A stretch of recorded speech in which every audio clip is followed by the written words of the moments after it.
Hi, welcome to Inspired by Pinterest. I'm Lori Allred, and I am excited to have you join me today because I have been browsing around for quite a while on this topic. As you can tell, it is denim and blue jeans.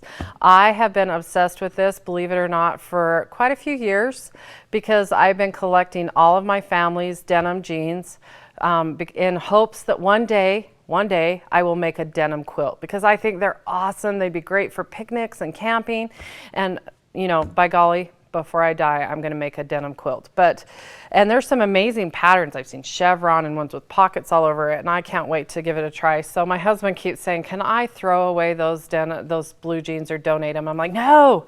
So I thought I should at least put them to good use for an episode to justify my hoarding of denim jeans. So let's go to my pin board called Denim and Blue Jeans. It's pretty simple, and start with this really cute pin from the scrapcake.com.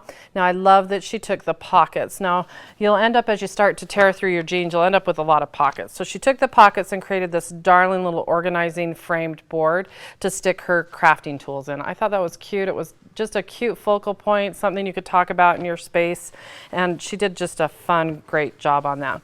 The next pin's actually from Better Homes and Gardens, which their web URL is just bhg.com, and they did this darling what do you want to call it? Picnic tablecloth, and ran the pockets along the outside of it and stuck napkins in it like the bandanas. Really cute for the holidays, patriotic for the summer. I did a little bit of a spin on it. I took my canvas corp placemat that's already done for me because minimal sewing is important for me, and then I just hot glued or fabric tacked. You can use either. Fabric tack works great, it's washable, and just ran that around to create my pocket so that I could tuck my napkin and my utensils right in there, and it's part of the placemat. And I just really thought that was a really fun, cute idea. The next pin I want to share is from Fave, favecrafts.com, and as always you can go to my blog allreddesign.net to get direct links to any of the pins that I mentioned in the episode, as well as just go to my pin board. Now they created this really darling bag with a denim, just basically took the whole waistline of a pair of pants, keeping the pockets in place, and created just a really cute handbag. Now I have tons of handbags on my pin board. I couldn't even pick which one I liked the best, so be sure to check those out. And then of course the last pin is this really, really darling necklace from Love and Dream. It's an Etsy shop, and she does beautiful work, and I was inspired to kind of do a little bit of a similar idea, and I created my bib necklace here. Now I'm not a bib necklace kind of girl, but I thought this turned out really cute with the different things, and even, you know, want to get fancy, add a little bit of frill up at the top. But I'm going to show you how quick and easy that is to create those little cute spirals from parts of the Levi's that you're going to cut off. So, and you know, I got a little crazy. So this, of course, was just a really cute composition book that I'd used spray adhesive and then hot glued that pocket on the front. The fun thing about this pocket is I have a pocket for my pins, but then I can actually open this up and tuck things inside of there. I thought that was a really cute idea. My daughter's already dubs that one. So, and then this was another really fun idea. This is simply a pant leg from my son's Levi's, and I turned it inside out. Now, I don't have a sewing machine here, but you just run a stitch. You can do it by hand too. You don't need to have a sewing machine. Just run a stitch along the bottom, turn it back the right side, and then of course I fabric tack the pocket here so I have something to stick a card in. Tied some jute around the top. Wouldn't this be cute for Father's Day? Stuffed my husband's favorite treats inside with this really cute bottle of just whatever they like. So it's a really fun little gift bag idea, very unique. And then I felt like I wasn't throwing away a good pair of pants, even though I need it for the quilt, but that's all right. So there's a cute idea. But what really inspired me to get excited about this episode, because again, hoarding, and I wasn't really sure I wanted to cut apart my jeans, was the jewelry. I really loved the necklace. I loved this. I picked this up at a cute little boutique. It's just a cute little bracelet put on with Velcro that they put on with the seam right here of the pants. I'm going to show you how to do those. And then this is actually just that cute floral ribbon created into a flower, and I've just used the button from around the waist, just like this. This is from a pair of pants. So you can choose to keep that and cut your own buttonhole so you have your own cuff. I thought it'd be cute to keep the original buttonhole and maybe figure out the size of the bracelet or cuff and stitch that so I have that really cute look.